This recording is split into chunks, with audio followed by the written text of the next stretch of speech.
There we go, and we're live. Woo! Ooh, let me just bring up my little document here. All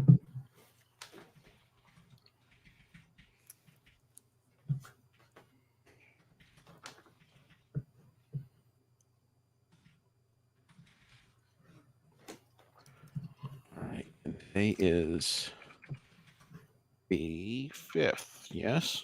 Yes. Yeah, February 5th. All day. All right. All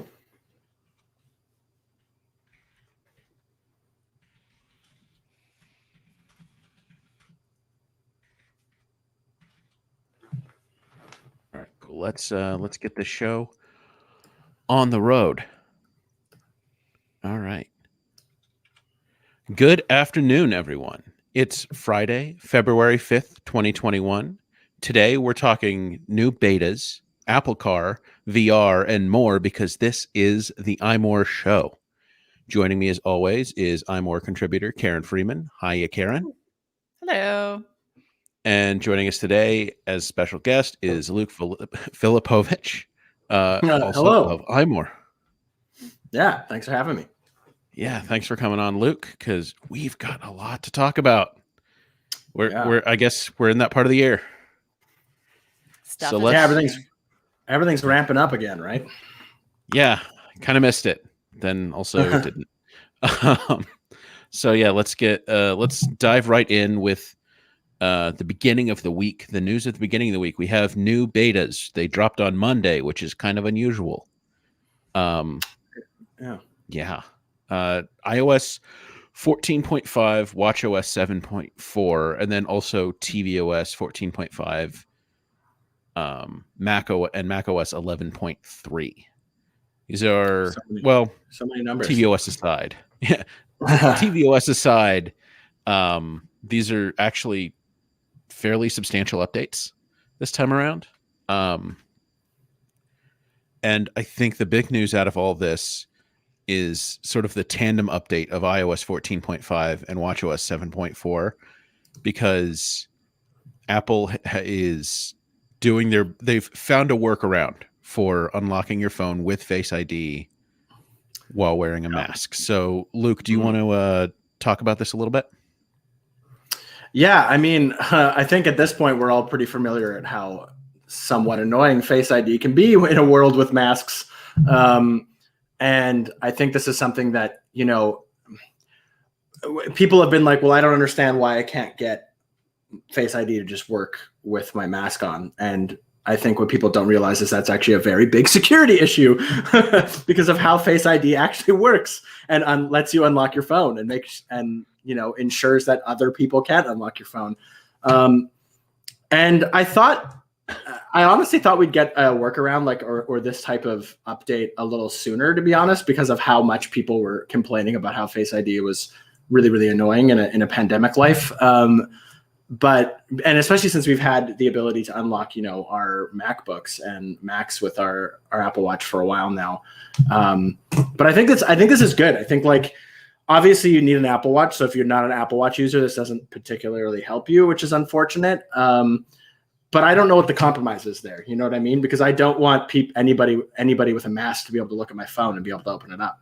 That's problematic if we start just scanning masks into Face ID. So I think this is at least some sort of middle ground that I think people can be, happy about. Obviously, there's going to be some people that are going to kind of slip through the cracks, and this isn't really going to help just because you do need that Apple Watch. But I think overall, it's a good compromise from Apple to still ensure, your privacy and security is safe, but you're able to kind of, not have that inconvenience of waiting for the passcode and, and that can also require if you're wearing gloves and you're outside in the winter and you're wearing a mask, that's something I've experienced where it's well, I don't, touchscreen gloves sometimes aren't the best, but even without touchscreen gloves, I'm I don't want to take off my glove in minus, 30 Celsius weather and try and, type my passcode in while I'm just trying to check one thing. So, I think this is a good compromise between the security issue that they were having and that people, some people wanted to sort of circumvent because they're like, well, no one touches my phone, but no one touches your phone until someone does. You know what I mean? So I think it's good. It sucks. I do feel for people who don't have an Apple Watch and are still kind of dealing with this issue. But the previous update where the previous update that Apple did earlier in the pandemic, where you're able to put in your passcode faster than you used to be able to, I think was also a pretty big relief in a lot of ways. Like I think that one was probably that one really helped alleviate a lot of the stress, like when I was in the supermarket or whatever. But this one just like helps in more situations. So I think it's good. Yeah. And Phone Pup in the comments brings up a good point. This new feature is specifically for unlocking. It is not for things like Apple Pay and probably. But if you have an Apple Watch, then you use Apple Pay on your watch, which is much easier than using it on your phone. Yeah. Anyway. That's what I do. That's a non-issue. I think it's great that Apple's doing this, because for those of us who do have a phone and a watch already, there's nothing new for us to buy. It's not like if they brought back Touch ID, you'd have to buy a whole new iPhone, a whole new $1,000 iPhone in order to take advantage. This is a software update. So it's fantastic. Yeah. Karen, can you talk a little bit about how this works, like what people need to do, like with their watch or with their phone in order to get this to work if they have these betas and are curious? I haven't downloaded the betas yet. You haven't? I haven't actually played with it yet. I'm just really excited. So, to do okay, I'll talk a little bit about this because I have. I've been using this since Monday, and I'm not out of my house a lot. I think like many of us, but when I have had to leave the house in the past couple of days, it's a real time saver. I'm not going to say lifesaver, but it is, maybe a little, because I'm not worried about my mask and Face ID anymore. So how this works is if you're wearing a mask, Face ID will detect it, and then on the watch, you'll get a little vibration telling you that your phone has been unlocked. Now, in order to use this, you first of all have to activate it for this particular watch in the Face ID and passcode section in settings on your iPhone. And then your watch needs to have a passcode for it. So if you don't have a passcode on your watch, do that. Have one. Everyone needs to have a passcode on their Apple Watch, their iPhone, and all of their other devices. It is 100% essential that you do so. Yeah, exactly. And if for no other reason, and at this point, if for no other reason than to use this feature, but you should have those things anyway. If you don't have passcodes on your devices, one thief is all it takes for your entire bank account to be wiped out, your identity to be stolen. I don't think I'm overstating it. No. The security of your devices is paramount. Yeah. And one of the things, and I'm glad you bring that up, Karen, because one of the things that I've been doing since the, since the pandemic really is I've been using a numerical passcode instead of an alphanumeric password on my phone, which I used to use an alphanumeric password all the time, but with the whole Face ID thing, tapping in I'm not going to say how many digits, is a lot easier than going through my complicated passphrase. And what this feature is going to let me do is go back to that passphrase, which is more secure. Yeah, Phone Pup brings up that probably a lot of people are going to go pick up now, older watches, used watches, refurbished watches, Series 3, whatever, just to get a hold of an Apple Watch so they can do this without having to spend too much. Yeah, that is going to be a boon to the secondhand market. Yeah, that is also worth bringing up. It needs to be a watch that can run watchOS 7.4 or so, watchOS 7 and later. So that's going to be a watch Series 3 watch or later. Yeah. Okay, so on the other hand, there also may be people that will upgrade from their Series 2 or earlier. But I'm sure there are plenty of secondhand Series 3 watches out there for people who upgrade more. People who upgrade more regularly or probably discard their watches sooner. Yeah. Oh, yeah. I mean, My daughter just got one for her birthday from me. Well, there you go. There you go. I mean, I don't discard my old watches because I'm some kind of pack rat or something. But yeah, it's very interesting, and it works really well. I'm very impressed with how well it works so far. You know, just it's quick, and I didn't expect it to be quick. So I use my Apple Watch to unlock my Mac all the time, and it's great. I mean, like 1 out of every 10 times it doesn't work, and you have to type in your password from scratch. But you know, when it works, it's fantastic. It's almost instantaneous. So it occurs to me that with this currently beta update, we are now closer to the dream of our old friend Renee Ritchie, who has for years advocated for ambient security. You know, an iPhone that measures your gait and whether or not you have an Apple Watch on, and multiple biometrics, just to make it easier, so it's more convenient while still being secure. And we're like one more step down that road, Renee. One more step. Mm-hmm. Yeah. I'm very encouraged. The other big addition, there are actually quite a few additions with these betas, but the other big one that Apple really highlighted this week, in talking to some people, is for Fitness Plus, and getting your Fitness Plus workouts on a TV if you don't have an Apple TV. This is another part of the iOS 14 and watchOS 7.4 update. You've got AirPlay 2 support for Apple Fitness, and this is actually something I want to talk about a little bit, because up until now you have been able to AirPlay workouts from your phone to an Apple TV. I know a lot of people, myself included, have had problems using the workout app on Apple TV. We've run into a bug where it won't pair with the watch properly. So in order to get them on the TV, you have to AirPlay it to the Apple TV. But this is not for the Apple TV. This is for AirPlay 2 enabled smart television. So Karen or Luke, we want to talk about this a little bit? Well, I haven't tried it yet because I don't have the betas, but I do think it's a fantastic idea, because I have done a number of the Fitness Plus workouts on my iPad or my phone, and it's a little awkward trying to see like that little tiny screen without knocking it over. So have you tried it out, Luke?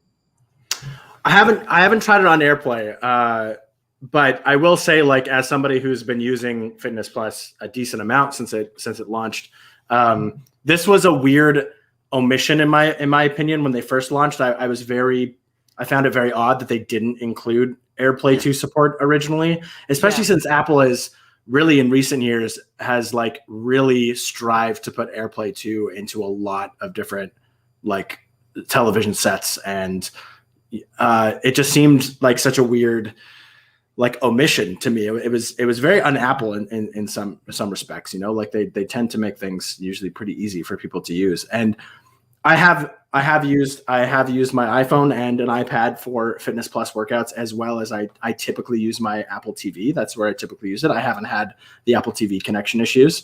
But I also do have an AirPlay 2 TV in my home. So I am looking forward to trying it out. What's interesting to me about this, though, is that when you use it, when you're AirPlaying to an AirPlay 2 device, it won't show your metrics. It won't show your Apple Watch metrics on the screen like it would in the normal when you're normally doing a Fitness Plus workout. So that's slightly disappointing. I think I kind of understand why. I don't, because I guess like that information is coming from the Apple Watch, so you need your Apple Watch to AirPlay that as well, I suppose. I'm not entirely sure about the maybe the software or the tech behind that, but I think overall this should hopefully help people who are like, well, I want to take advantage of Fitness Plus, but I don't have an Apple TV, and like I don't want to follow along on this tiny screen, because it works in a pinch if you need it to, but it's really not the best way to experience Fitness Plus, that's for sure. So I think that at least this is an option, and I'm glad that it came out. I'm glad that it wasn't some, a lot of people say, like, for example, Netflix, they used to, but they don't let you AirPlay anymore through the app. And a lot of people are like, well, then, they're just protecting their intellectual property. So you can't like run it in a studio and just like put it up there and then charge people. And I was like, I've always thought that was a bit of a straw man argument. Like, how many people are doing that? And how many people are going to, go to a gym and pay someone to show them a workout that is, like, I don't think that's really that big of a deal. And I don't think it's actually that big of a problem. So I think this is a good move. I was a little surprised it wasn't included originally. So I hope that this helps people. I know, and it's still in beta right now, but I hope that this helps people that are in that position where they have an iPhone and they want to try out Fitness Plus, but they like don't want to do it on their iPhone, which is understandable.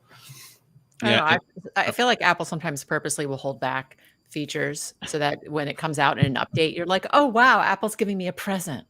Maybe for free. I mean, wouldn't you? Yeah, it occurs to me that it's quite possible, at least in the last, it feels like it's been about 3 years or so since Apple started working with third-party manufacturers on getting AirPlay 2 into televisions. Yeah. And, at least in terms of new devices purchased per year, I would imagine the number of AirPlay 2 enabled TVs is notably higher than the number of Apple TVs. Yeah. Well, especially since the Apple TV hasn't had a significant update in quite a few years and needs one pretty badly. Yeah, about 3.5 years. Yeah. Rumors be damned, I guess. But yeah, and the last new one, the last new Apple TV was basically just like black are blacks and white are whites, right? Well, the last new Apple TV was the Apple TV 4K, but that was in 2017. That was in late 2017. 3.5 years. Yeah, it's running on some old chips, that's for sure. Yeah, I think it's the A10X. I mean, that's almost vintage by Apple terms. Yeah. I mean, I have the one before that. I have the Apple TV HD, I guess is what it was called, or fourth generation, depending on what you like. But it's showing its age for sure. I mean, it's useful for what I use it for, and I mean, I can still do Fitness Plus, and I occasionally watch. I rent movies on it sometimes and things like that. But like, for the most part, it is really kind of like not like now that I have a nicer smart TV that can kind of have all the apps that I would normally use that on because I have a smart TV. It's mostly meant for Apple specific things. Exactly. And so I think this is a great way to get it onto the big screen, because having used it on a big screen and on my iPad, I actually haven't used Fitness Plus on my phone, except to AirPlay it to an Apple TV 2. Or no, I have. Yeah, I've done a workout from that tiny screen. And it's not ideal. I'd say if you're on a treadmill or something, so you have it like right in front of your face, it's fine.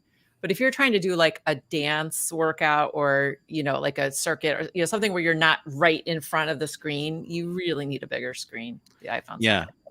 The iPhone is the least ideal way to use it, and I think the TV is the most ideal because it's that huge screen. What is interesting to me is when you AirPlay to the Apple TV, it actually does show the metrics from your Apple Watch still. And I don't know, is since it's the metrics are going, from the watch to the phone and then being shown on the TV.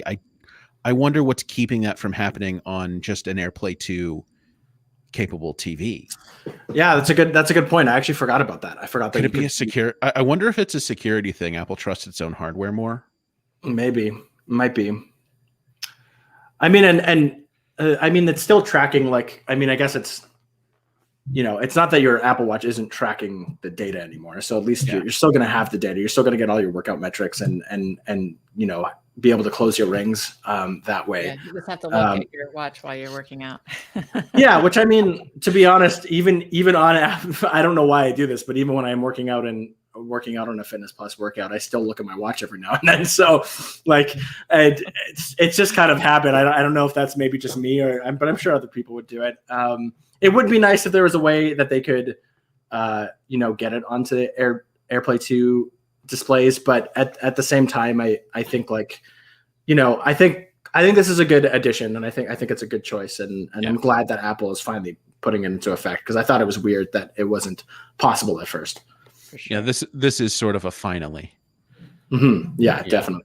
At least, yeah, and so one of the other things with this, so let's 1 second. Let's run down the sort of updates that are coming with this software, probably later this spring. 1 second, I'm going to open up something real quick for that. So we've got the Face ID plus Apple Watch unlocking, Yeah. which is great. We've got this AirPlay 2 stuff for iPhone, or AirPlay 2 stuff for Fitness Plus. But then we also have dual SIM 5G support globally. We've got support for PlayStation 5 and Xbox Series X controllers, Apple Card family sharing, perhaps. And there is some code that people have extracted that suggests that there's new financial health data or readouts coming into, I would assume, the Wallet app. And I assume primarily for the Apple Card, although it's not clear. Nothing like that's in the beta right now, but we're at beta 1. Actually, we're at beta 1, update 1, because they issued the first beta twice this week, which I thought was interesting. So they introduced it on Monday, and then I think it was yesterday they issued an update to beta 1. It wasn't like they rushed out beta 2. It was just an updated first beta, and then they issued the first public beta yesterday as well. Yeah. So this is not a tiny update. This iOS 14.5, it's actually pretty exciting. The spring updates tend to be a little bigger than previous fall updates anyway. Yeah. So are we all excited for, I'm guessing, March? Yeah. Yeah. What occurs to me? Typically in March. So March is probably, my guess is March is when this update is coming out, actually, too. Yeah. Becoming available to everybody. But one of the things to think about here is March is also when Apple has had a spring event. It's been in March. When they've released a lot of hardware in the spring, it's usually in March. Yeah. So this could, it occurs to me that this or an update almost immediately following it could be the long-awaited AirTags update. Yeah. Could be. We know they're coming. They're somewhere. So Chris in the comments asks, can you still sign up for the beta, the public beta? Is that so Chris, yes, you can sign up for the public beta. You just go to beta.apple.com and enroll there, and it'll let you download a profile. And also, yes, FunPub, maybe iPads in March too. This could also be the update that supports new iPad Pros or whatever. I'm excited. It's getting to be that time. We're in February now. New month, new possibilities. Even as we get inundated with snow. Frozen here in the Riverlands. All right, so we've got some other news to talk about. So Apple launched and then pulled, I believe, the new iCloud passwords extension for Chrome on Windows. So this is an update to iCloud for Windows. For anyone who uses iCloud with Windows, Apple actually has, or for anyone who doesn't know, Apple actually has an app for iCloud on Windows. So it links certain things like your Windows Documents folder or your Photos folder with your iCloud account. So you can still use that stuff even if you don't have a Mac. And you can still, use it interoperably with your iPhone and iPad and stuff. It's actually pretty useful. But this is for, because you can't have Keychain on Windows, they have elected to create an extension for Chrome for Windows for managing your iCloud passwords. So what do we think about this? This is pretty cool, I think.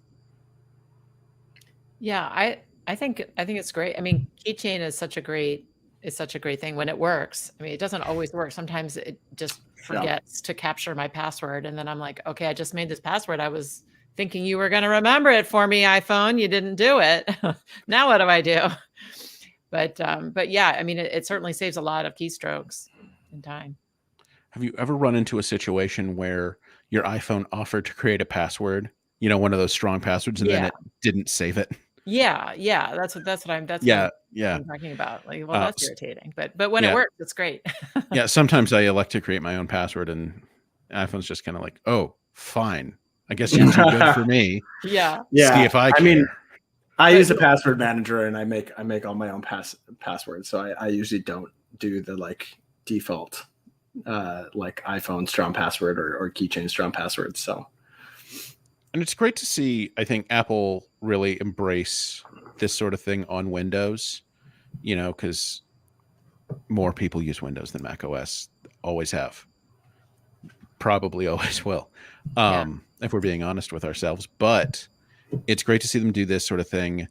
It also kind of goes in line with the rumors that they're working on sort of versions of certain apps to use on Windows as well. Like, I don't know if it's music, but I think, getting TV content onto Windows is probably important to them in the long run.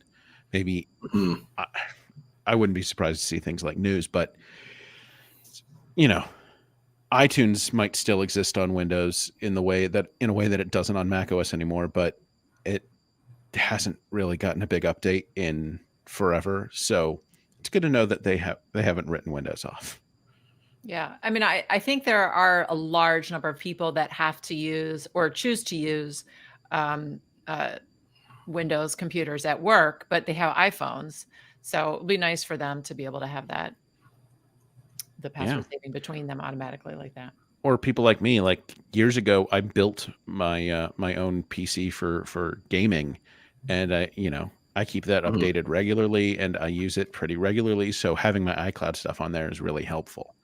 I don't use Chrome on Windows, but for those that do, and since Chrome is like the browser for a lot of people, it's nothing but good here, as far as I'm concerned. Yeah.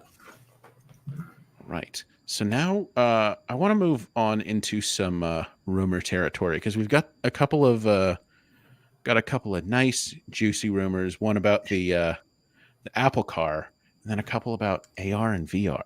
But let's start with the Apple Car. So there's a new report out this week. There are actually a couple reports out this week. For instance, Kia, who Apple's been rumored to be working with on actual production of the car. Actually, it's Hyundai Kia. Yeah, is the full name of the company. They've been reaching out, I guess, to theoretically to a bunch of different manufacturers on getting this thing built. That's the current rumor, I think, this morning or last night. But another one, a report coming from supply chain analyst Ming-Chi Kuo, of course, says that this thing ain't going to be cheap. I mean, I'm not sure that surprises anyone here, but yeah. No, and Apple Car and Kia / Hyundai seems like sort of an odd fit, no? Yeah, it like does. Pairing. Like, well, I would have thought they would have gone with more like a Mercedes or a Porsche. I don't know. Yeah. I mean, it's not like I have a Kia. I'm not a snob about it. I'm just saying, I'm surprised. That's all. Well, you see kind of like, Hyundai Kia, and you don't think, $230,000 car. Exactly. You don't think Aston Martin prices. Right. Which is what we're talking about here. Is it, Kuo says, I don't know if he has an exact figure on this. But yeah, the idea is that this is going to be a very expensive vehicle when it comes out. I thought it would be a Lexus or something, just not necessarily a Kia. Yeah, and Kuo's still saying like mid-decade for the launch of this thing, about 2025 at the earliest, I think. And yeah, so what do we think? Do we think? I mean, I imagine none of us are surprised, but are we maybe a little disappointed? Well, I mean, I'm not going to pay $200,000 for an Apple Kia. No. I mean, we have to remember that like all these big motor what am I trying to say? Automobile manufacturers, like they all have luxury brands, right? Like Kia has Genesis. Like Genesis is its like luxury brand, and they do have cars that push 80 to 100K. Like that's not. So I don't think it's necessarily completely out of character. I know what you're saying. Like you think like if they are going for like a really premium expensive car, why not go for a really premium expensive brand to pair with? But I think it probably comes more down to a lot of business details about manufacturing and where they're getting their batteries from and who has the plants that they need to use for their specific tech or that's going into the car, things like that. It's probably a lot more nuanced than just like, oh, we should find like the special brand that fits Apple's brand. I agree that like you hear Hyundai, Kia, and you don't think $100,000 car. Yeah, I don't think that Apple goes for convenience. I think Apple goes for the best. Well, that's just my opinion. Well, so I hear what you're saying, Karen. The thing I keep thinking about in this moment is Samsung displays. Like Samsung fabricates the displays for iPhones, but those are Apple designed through and through. Like Apple tells them exactly how to make what it needs. So they're not Samsung displays. They're Samsung manufactured, but they're not Samsung displays. And in the same way, these might be like these, the car might end up being Hyundai manufactured, but it is going to be Apple designed through and through. So you're saying it won't even have Kia on the label? No, I don't think so. They're basically just using the Kia factories. I think what you'll probably be able to find a label that says like somewhere that says manufactured here, and it might not even say Kia, but right. This is where their factory is, so you can extrapolate. You're saying the car would have the Apple logo on it, not the Kia logo. Yeah, it's not going to be what was that phone? The Moto Rocker. It's not going to be the iTunes phone, right? Of cars. Well, I wouldn't be surprised. Like, I don't know for sure, but like, Tesla, you kind of like. There aren't many dealerships that carry Tesla, right? Tesla is mainly it's like a direct to consumer product for a lot of it. There are some that specialize and there are some that do, but like this partnership might also be so that Apple Car can sit on, Hyundai or Kia lots, right? And be a little more accessible, at least in that terms, not necessarily accessible in terms of money, but, so that might be part of the deal too. I guess we don't really know that, but I kind of agree with Joe. I think it is more of a manufacturing deal than anything else. I think it is really going to be super designed by Apple's team, and it is more going to be about the production of it's going to be where Hyundai and Kia do a lot of the heavy lifting. But yeah, so it'll be interesting, and I'm interested to see like, am I going to be able to go down to old Hyundai dealership down the road and see an Apple Car in a few years, or whatever it ends up being called. I'm curious if that's part of it. I'm guessing not. I'm guessing it's not going to be sitting on Kia lots. Yeah. I feel like maybe Kia manufacturing, but like Tesla experience almost. Right. Yeah. Yeah. I see like the Apple building whole new showrooms for these cars. Like something completely new. You'll have the Apple store, but then somewhere else in the city, you'll have your Apple showroom. And so this is actually thinking of Tesla here. This is something I'm wondering. Tesla, I mean, it debuted with like the Roadster like over a decade ago, but we think about Tesla's like first car of its current line as the Model S. And that was the car that they sold for a while until, you had the X and then the 3 and then soon the Y.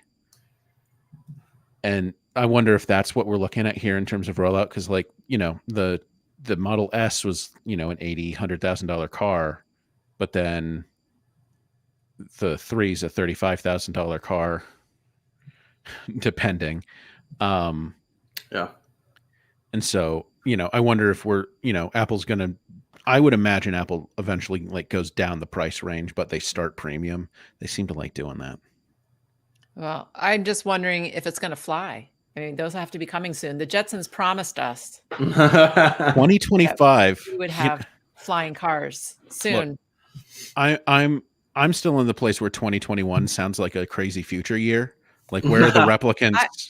I was filling out a form today and I almost put 01 for the year. Wait a minute, it's not 01. Look, I'm sure a lot of us would like to be 20 years younger, but yeah, I think so. Yeah, like where are the replicants that just want more life? That's what I expected right about now, but no, media lied to me, as it turns out. Yeah. So yeah, I think while I don't expect it to fly, maybe it might look like something that would. I don't know. They did show some flying cars at CES this year. I mean, they were concepts, of course, but yeah, it was kind of like a cross between a drone and a car. See, like that's the problem. If you get flying cars, what you're going to get is a lot of flying car crashes. I just feel like don't trust most people traveling in 3 dimensions. Well, they would have to be. They couldn't be human controlled. They'd have to be, like self-driving. They'd have to be self-driving. Sure. Yeah. I just want Tim Cook to one up Elon Musk, and when he unveils a car and it's like, oh, and it has bulletproof glass, instead of throwing like a rock at it, I want him to just take out like an AK-47 and just start shooting it up right on stage. And it's fine. And it's fine. That yeah. That would be obviously. Well, we won't think about possible ricochet and that's a safety feature. They've coated it or layered it in some kind of metal so it doesn't ricochet off. It just bounces off and then slides. They just smush and slide off the car. It's a frictionless surface, you know. Helps with aerodynamics too, because that'll be the surprise. It does fly. I am, but in jokes aside, I am really curious when it finally comes time to like reveal this to the public and what their launch event's going to look like for this, because this is like so far left field out of like anything Apple's ever launched or ever done, right? Like it's technology, but it's like a completely new form factor for them and anything that they've kind of put out. So I'm curious, like what kind of fanfare they're going to do, like what we're actually going to be able to see. I mean, by that time, we're hoping we're back to in-person events and things like that. Apple certainly does. Yeah. So I'm curious. I'm curious at what that'll look like and how it might even shape some of the Apple press conferences we've come to know and love, the keynotes. Well, have you ever watched the Microsoft press conference from E3, like the one they give every year? Yeah. So every so often, like every maybe 2 or 3 press conferences, they'll have a new Forza. Forza is the Microsoft racing series. They'll have a new Forza game and they'll bring out like a brand new race car on stage at E3. Yeah. And I'm just imagining that, and I can't see Tim Cook doing that. It comes on and it's on a spinning platform, and maybe it raises up and there's like smoke and lights and crap, and I can't see them doing that. I do like Stephen Perry's comment in the comments. It's the thinnest car we've ever made. Yeah, we're gonna have the. It would be true. the iCar Pro, iCar Max, iCar Pro Max Plus. See, the Pro Max Plus is a van. They're a van. A van. They're revolutionizing the minivan. But yeah, actually, you know what? They do have sort of a perfect set of names for a range of cars. You got the Apple Car Mini, the Apple Car Pro, and Apple Car Pro Max for like big ones. Yeah, they could definitely do that. They've got it. Oh. But how fun would it be to have your car match your phone, and because they could do the same color schemes. Yeah. Oh, yeah. You can get like a package deal. Like you get an Apple Car and you get an actual free iPhone with it. Yeah. Free. Let's put the free in quotes. Free. Yeah. With color matching. Right. Exact. Oh, yeah. Well, relevant to you in particular, Karen, do you think they're going to have any cases for the car. Car? Oh man. Was it charged Oh, via God. MagSafe? That would be hilarious if there was just I like mean, this think underneath. about it, people who have like, really expensive cars, they do cover them up when they're going to be sitting outside. They do cover them up with like really nice like tarps, form-fitted tarps. I mean, it's basically a case, right? The Apple leather Apple Car tarp. Well, they couldn't use the word tarp though. That sounds very un-Apple. Could you imagine if No. like they just were like, and this is how you charge it, and they just bring out this giant metal disc that you stick underneath the car, and that's MagSafe. It's like MagSafe charging. No, well, we've had the rumor about MagSafe coming back to the MacBook that we talked about last week, but I bet that looks a little more like the MagSafe thing that they used to have. So it's like that little brick, and so that's what the MagSafe will be. You'll walk up to the back of your car, and you'll have this tiny little MacBook. It charges via a MacBook charger. You can just clip it in. 85 watts. It takes 7 days, but it works. Yeah, that's funny. Oh yeah. I mean, that's what's so interesting about the car is we have no idea what this is going to be, except it's probably going to be electric. Mm-hmm. Yeah. Well, it'll probably have wheels. It's definitely going to charge by MagSafe. Yeah. it's got to charge with a MagSafe charger. They'll call it MagSafe. It's gonna have to make like this, the sound. It'll have the MagSafe. bloop. Oh, that wasn't the sound. Not that sound. Hopefully. Not that sound. Not the sound of breaking material, but Okay, I won't try that again. But yeah, the new MagSafe bloop. When you it'll just be a disc the size of the Tesla charger, the supercharger, and it just clicks right in there, and then you hear the sound, and maybe you see like a little green ring light up in there, and it's perfect, and everything will be MagSafe. Of course.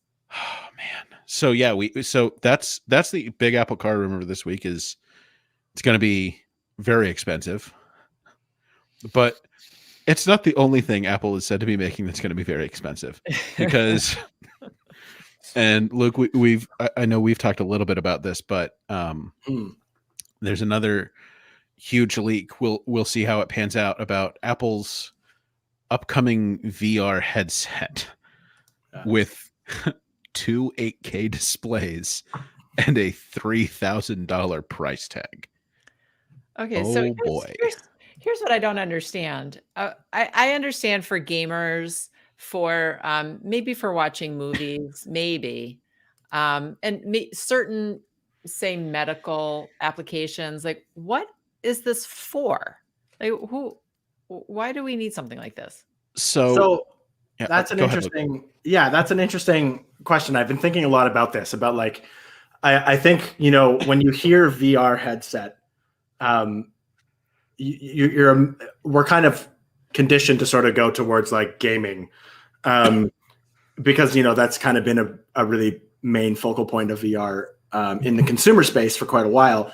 But I think they're like, for example, I think what this VR headset, and really calling it a VR headset, I feel like is a bit disingenuous. I think like the term mixed reality, because I think it's going to use AR and VR kind of in unison in some cases. And I think it's more of a HoloLens, like the Microsoft HoloLens, which is very much a business product and meant for things like the medical sector and like, manufacturing and engineering and things like that. It's not really a consumer level product. And like, I'm not sure, obviously this is all rumors and we don't know, maybe this rumor's way off, but like, I think that's probably what this is more like. And I feel like the Apple glasses, which are the AR glasses, which are, have been in development for quite a while, I think those are going to be a more consumer-based product of kind of what this mixed reality headset will be.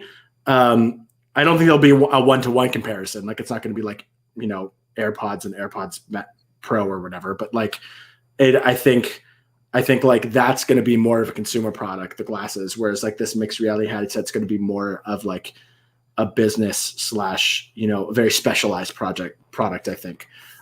Because if it is just a gaming headset for $3,000 and it has 2 8K displays and everything that we're hearing, like it's overkill, which I mean, hey, Apple loves to do, don't get me wrong, but like it's definitely, it would be a little out of sync of where the market currently is. And I know that Apple, often will price its products pretty premium, at a premium for a variety of reasons, things like, software, infrastructure and things like that, but also just because they can and they will.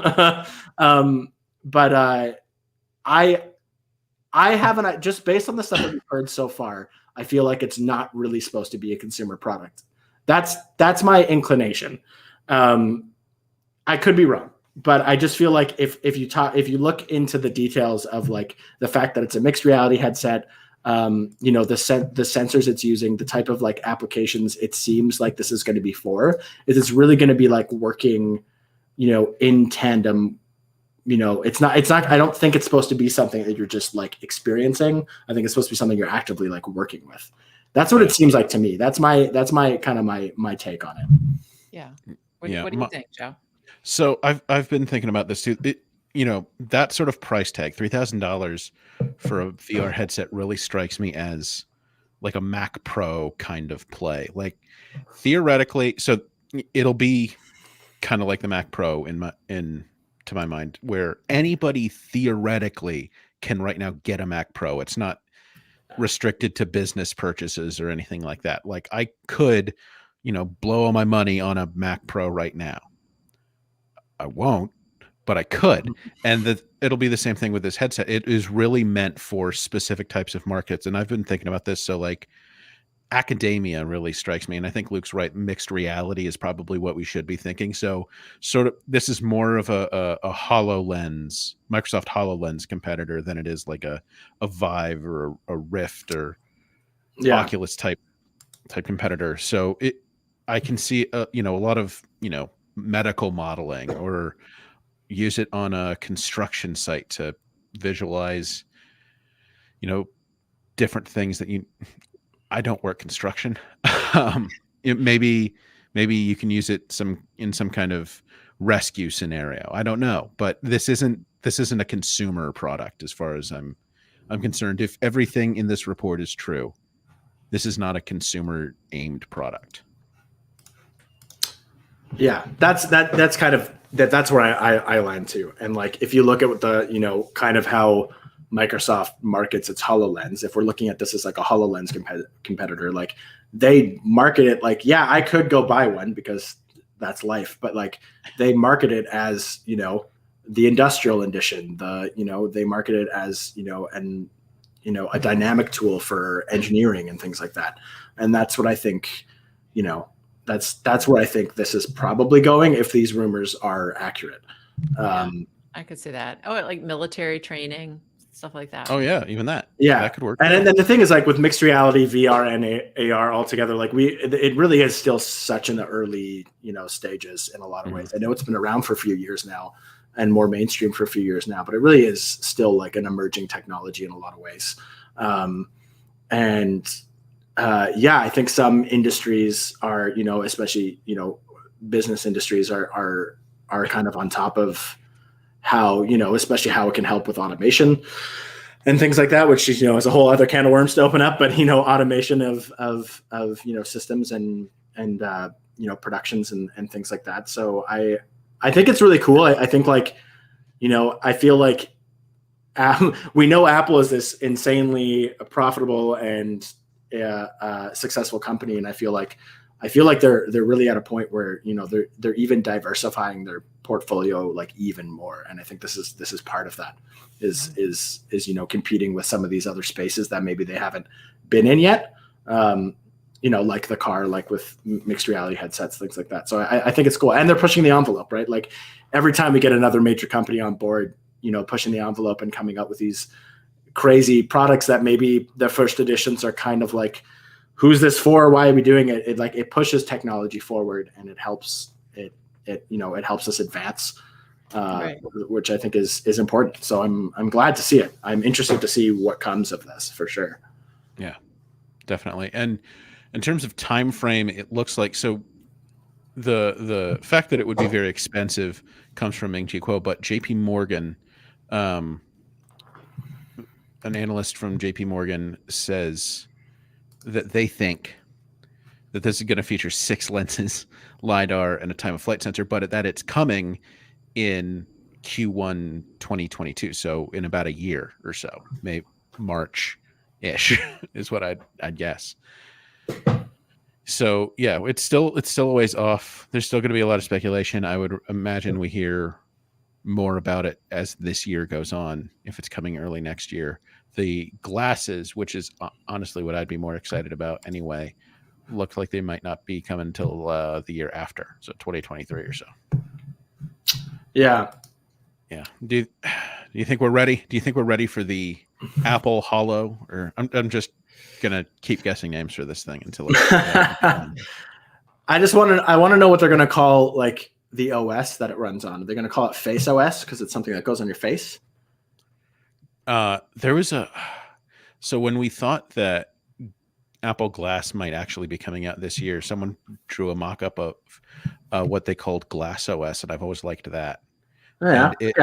And it used a lot of the design language that Apple introduced in iOS 14, a lot of the, compact UI, things like that.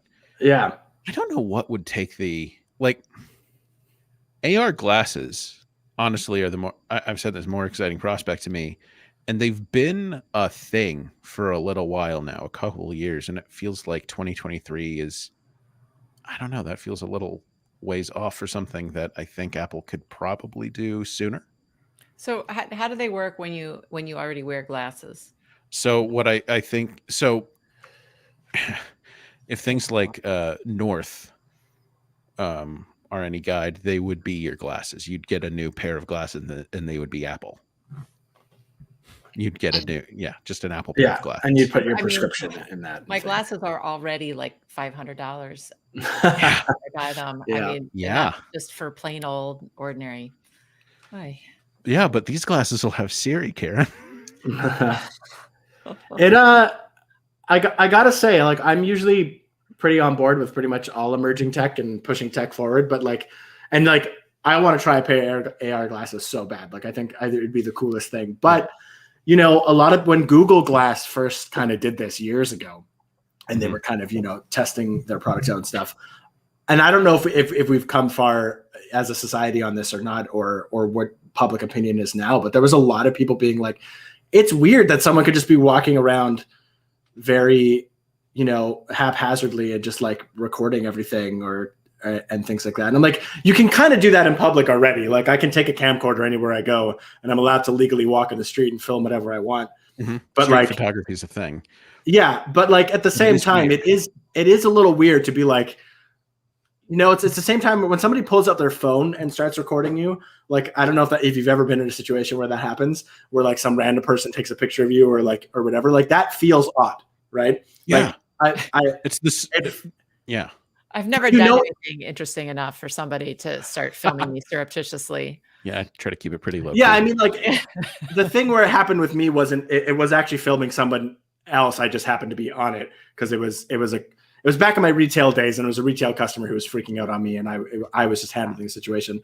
But one of my coworkers, which they actually got in trouble for this because you're not supposed to do this kind of thing. But either way, they like pulled out their phone and started recording it, and I felt weird, even though I like it wasn't like it was anything bad, but I felt weird, like it was odd because it's a personal device of theirs, that like it's and what we all know how we use phones, like, and how we share information on phones and things like that.